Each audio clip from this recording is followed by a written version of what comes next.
Masih di bagian A, pertanyaan nomor 2. Diberikan dua buah muatan titik Q dan 2Q yang berjarak L antara keduanya.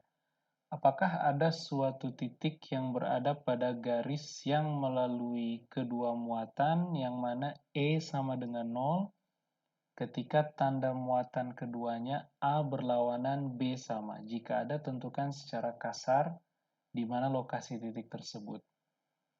Oke, paling gampang kita ilustrasikan situasinya seperti ini. Misalkan muatan titik Q ada di sini. Ini Q. Kemudian muatan titik 2Q ada di sini. Misal. Kemudian mereka terpisah sejauh L. Nah, kemudian kita tinjau situasi pertama. Situasi pertama A, muatan keduanya berlawanan. Jadi yang satu positif, yang satu negatif. Muatan keduanya berlawanan. Nah, misal kita pilih Q bermuatan negatif, jadi Q kurang dari 0, sementara 2Q positif. Maka kalau Q negatif, 2Q positif, apakah ada suatu titik yang berada pada garis yang melalui kedua muatan, garis yang hitam ini, di mana E sama dengan 0. Nah, kalau kita perhatikan, bila yang Q negatif, kemudian yang 2Q positif, maka kemungkinan medan listrik akan 0. Mari kita coba tinjau pelan-pelan. Misal kalau kita tinjau di antara keduanya, misal di sekitar sini. Ini adalah titik yang berada di antara Q dan 2Q. Apakah mungkin E0 di sini? Kalau kita perhatikan, di titik ini, misal kita kasih nama titik A. Di titik A, medan listriknya adalah ke arah sini, akibat muatan yang merah. Kita kasih nama E oleh Q. Sementara oleh 2Q, itu ada medan listrik juga ke arah sini. Karena 2Q itu muatan positif, sehingga medan listrik arahnya menjauhi muatan 2Q. Sehingga E oleh 2Q juga ke arah sini. Nah, maka kita bisa simpulkan bahwa kalau Q negatif, 2Q positif, maka di antara keduanya itu tidak mungkin ada medan listrik bernilai 0. Mengapa? Karena medan listrik yang disebabkan oleh masing-masing muatan itu arahnya sama, yaitu ke kiri di gambar ini. Nah, bagaimana bila kita perhatikan misalkan di sebelah kiri dari muatan yang merah atau muatan Q negatif. Misal kita buat perpanjangan garis di sini. Kemudian kita tinjau titik yang lain. Misalkan kita beri warna hijau. Ini kita sebut titik B misalkan. Di titik B, medan listrik akibat muatan Q negatif itu arahnya akan ke sini, Q. Kemudian medan listrik oleh muatan 2Q yang positif itu arahnya akan ke sini. Ini E oleh 2Q. Nah, di titik B ini, atau sebuah titik sembarang yang ada di sebelah kiri dari muatan Q negatif yang merah, itu medan listrik yang diproduksi oleh masing-masing muatan berlawanan arah satu sama lain, sehingga ada kemungkinan di sebelah kiri ini satu posisi ketika medan listrik sama dengan nol. Bagaimana dengan di sebelah kanan? Sekalian kita cek di sebelah sini. Di sebelah kanan dari muatan positif 2Q. Misal kita beri nama itu sebagai titik C.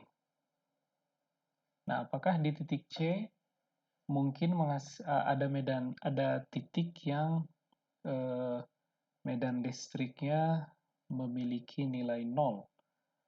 Nah, di titik C, medan listrik oleh muatan Q negatif, itu arahnya ke sini, EQ, sementara medan listrik oleh muatan 2Q arahnya ke sini. Nah, di titik C juga medan listrik oleh muatan yang merah maupun yang biru itu saling berlawanan arah, tapi tidak mungkin resultanya bernilai 0. Mengapa? Karena titik C itu pasti lebih dekat ke muatan 2Q dibanding ke muatan Q. Jadi pasti di titik C ini, di sini, magnitud dari E2Q itu pasti selalu lebih besar dari magnitud EQ. Sementara untuk mendapatkan resultan yang sama dengan 0, kedua medan listrik ini mesti sama besar tapi berlawanan arah. Nah, di titik C, arah berlawanan bisa terjadi, tapi magnitudnya nggak mungkin sama dengan 0 karena titik C pasti lebih dekat selalu ke 2Q dibanding ke Q. Dan 2Q besar muatannya lebih dari besar muatan dari muatan yang berwarna merah. Sehingga di titik C tidak mungkin kita menemukan medan listrik bernilai 0, walaupun kedua medan listrik berlawanan arah, tetapi magnitudnya pasti tidak mungkin sama. Nah, kalau di titik B, kita mungkin mendapatkan titik ketika magnitud dari EQ itu sama dengan E2Q. Bayangkan bila B cukup dekat ke muatan Q. Kalau dia cukup dekat ke muatan Q, walaupun muatan Q magnitudnya lebih kecil dari 2Q, tetapi jaraknya lebih dekat ke Q dibanding ke 2Q, sehingga kita bisa dapat posisi di sebelah kirinya muatan Q ketika medan listrik oleh Q sama besar dengan medan listrik oleh 2Q. Itu kira-kira. Nah, bagaimana dengan situasi kedua? Untuk situasi kedua,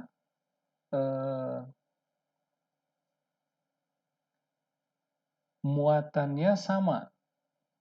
Tanda kedua muatan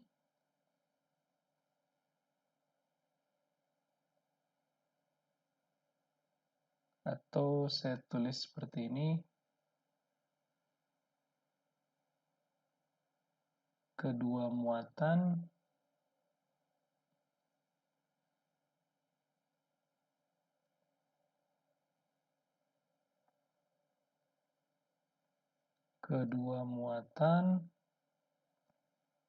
memiliki tanda yang sama.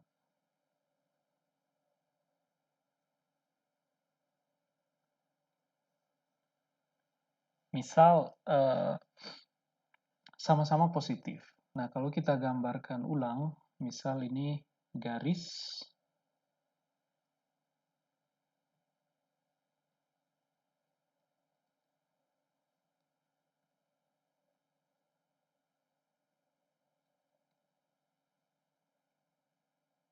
nah, kemudian ini muatan yang 2Q, kemudian ini yang Q. Kemudian kedua muatan memiliki tanda yang sama, bisa kita asumsikan yang Q positif, 2Q juga positif. Kemudian jarak di antara keduanya adalah L. Nah, kita bisa pelajari tiap region, misalkan di antara kedua muatan di sini, misalkan titik A. Di titik A, maka medan listrik oleh muatan Q itu arahnya ke sini. Ini E oleh Q. Kemudian medan listrik oleh muatan 2Q arahnya adalah ke sini. Ini E oleh 2Q. Nah, bila kita lihat di antara kedua muatan itu kita mungkin menemukan titik-titik yang medan listrik oleh kedua muatan berlawanan arah. Nah, tapi supaya kedua medan listrik ini magnitudenya sama atau besarnya sama, maka titik A ini tentu mesti lebih dekat ke muatan yang merah dibanding muatan yang biru. Jadi, di antara keduanya, itu kita mungkin menemukan titik dengan medan listrik bernilai 0. Mengapa? Karena medan listrik yang disebabkan oleh masing-masing muatan itu berlawanan arah dan bisa memiliki besar yang sama bila titik A ini lebih dekat ke muatan Q. Nanti dengan analisa yang sama, adik-adik bisa analisa juga apakah mungkin menemukan titik-titik posisi di mana medan listrik bernilai 0 di sebelah kiri muatan Q maupun di sebelah kanan muatan 2Q. Dengan analisa yang sama, adik-adik nanti bisa coba analisa. Nah, sehingga untuk untuk situasi kedua, kalau kedua muatan memiliki tanda yang sama, maka daerah yang mungkin medan listriknya bernilai 0 adalah di antara kedua muatan ini.